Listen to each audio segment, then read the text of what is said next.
Кирил Курокювлиев от Карнобат спечели националния конкурс за най-добър видеоклип на тема с велосипед в града. Организиран в рамките на проект Мобил 2020, повече велосипеди в малките и средно големи градове на Централна и Източна Европа до 2020 година. Целта на надпреварата е по най-добър начин да се даде различен и интересен поглед върху карането на колело в градска среда и така да се насърчи използването на велосипеди сред всички групи на обществото като средство за ежедневно придвижване в града. Видеото на карнобатлията най-много е впечатлило комисията и той е класиран на първо място, като подгласници са му русеницът Милен Георгиев и целодневна детска градина номер 43 от Варна. Награждаването на класираните участници ще се състои през месец март тази година в Бургас в рамките на церемонията по награждаване за връчване на наградите за най-добър видеоклип на тема с велосипед в града и най-успешна община, въвеждаща велосипеда като средство за предвижване в градска среда.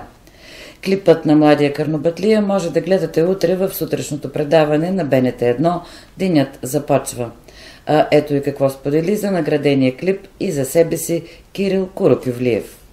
Първа награда, този път за клип велосипед с велосипед из града. Първо ми разкажи как ти хрумна да участваш и в този конкурс. Явно участваш във всички конкурси, явно си талантлив.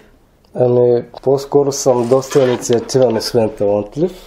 Търся наистина различни конкурси, обичам да съм активен, създавам си мнение за конкретно нещо, особено покрай конкурси за есе. Според зададената тема започвам да размишлявам какво аз мисля по този въпрос и се изграждам определено мнение, но не само конкурси за есета ме вдъхновяват. Конкурси, свързани с видеоклип по дадена тематика, също са ми доста интересни. И с помощта на интернет, като потърсиш някакъв конкурс и ти излизат различни, реших да участвам в този велосипед в града. Дори не съм очаквал да спечеля първо място, тъй като други областни градове или пък столицата имат доста добри терени за каране на велосипед, но пък моят клип се получи много динамичен, музиката беше избрана от мене и се получи доста добре.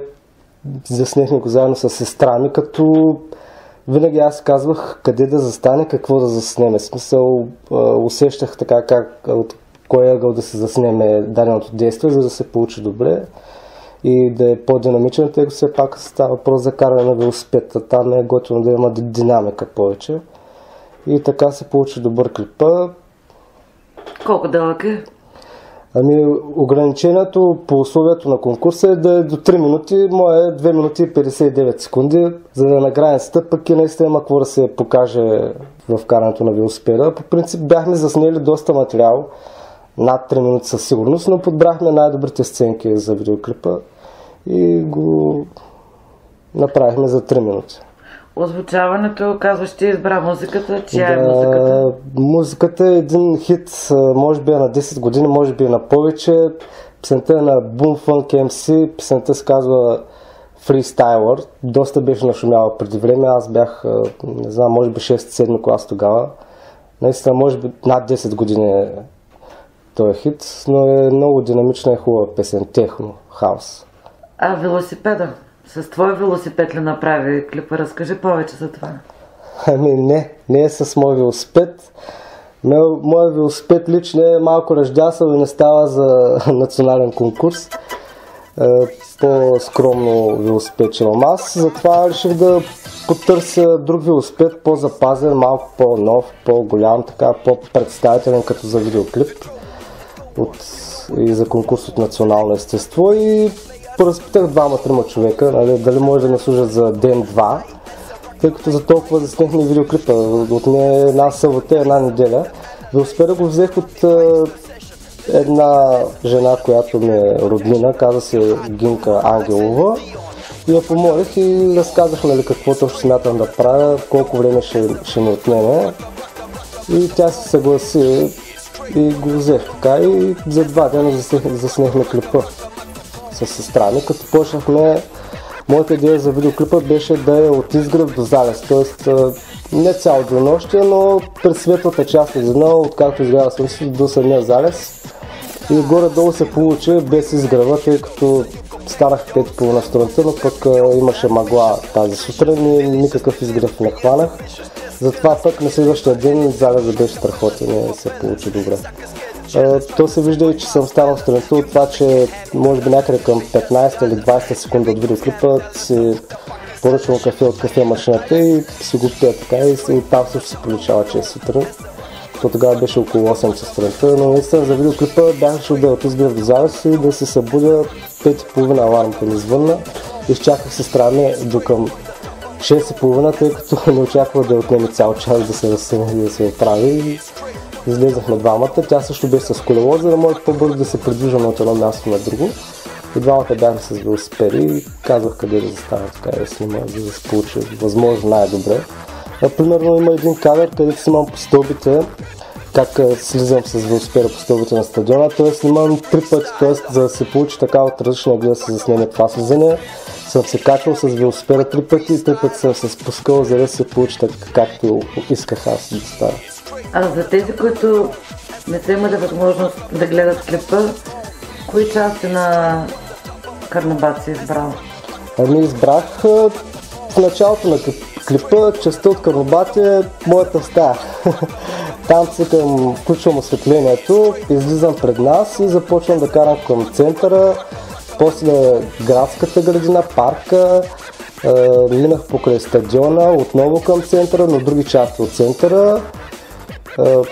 Карах и покрай на града и накрая самия клип вече реших да снимам излизане от града, вижда се и табелата на Карнобат в края на клипа и съответно завършъка е доста интересен, вижда се залеза на слънцето и как аз на самия край преди финалните надписи върхлитам с велосипеда върху камерата, така иска да се получи по-екстремно.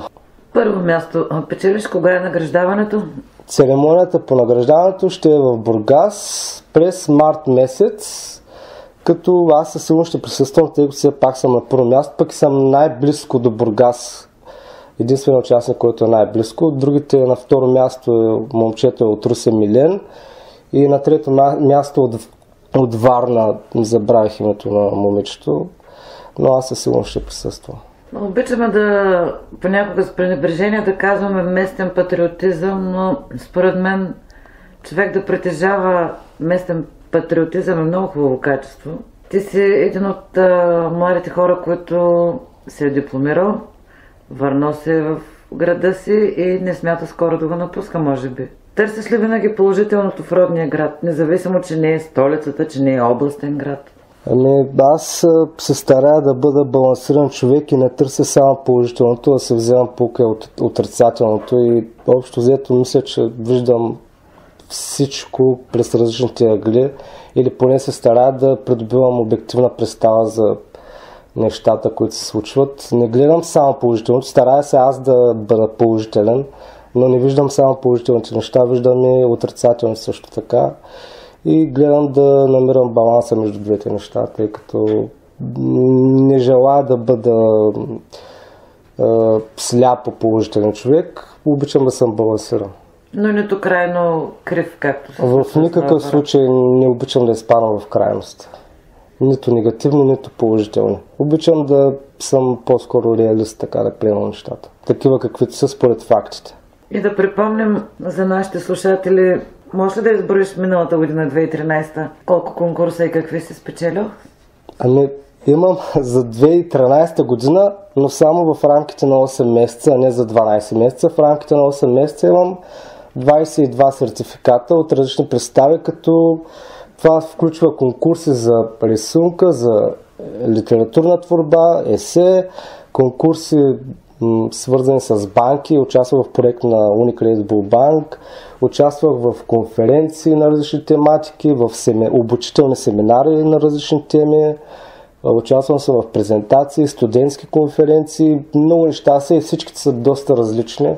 Като цяло имам интерес към това да придобивам представа какво представляват различни неща, не да се осланям на мнението на други хора за нещо конкретно. Обичам сам да се изграждам представата за различните неща и да научавам от всяко едно нещо поучително. И в същото време пък се запознавам с много хора по конференциите, семинарите, също активни хора, инициативни, които след време може би ще допринасят за развитието на страната.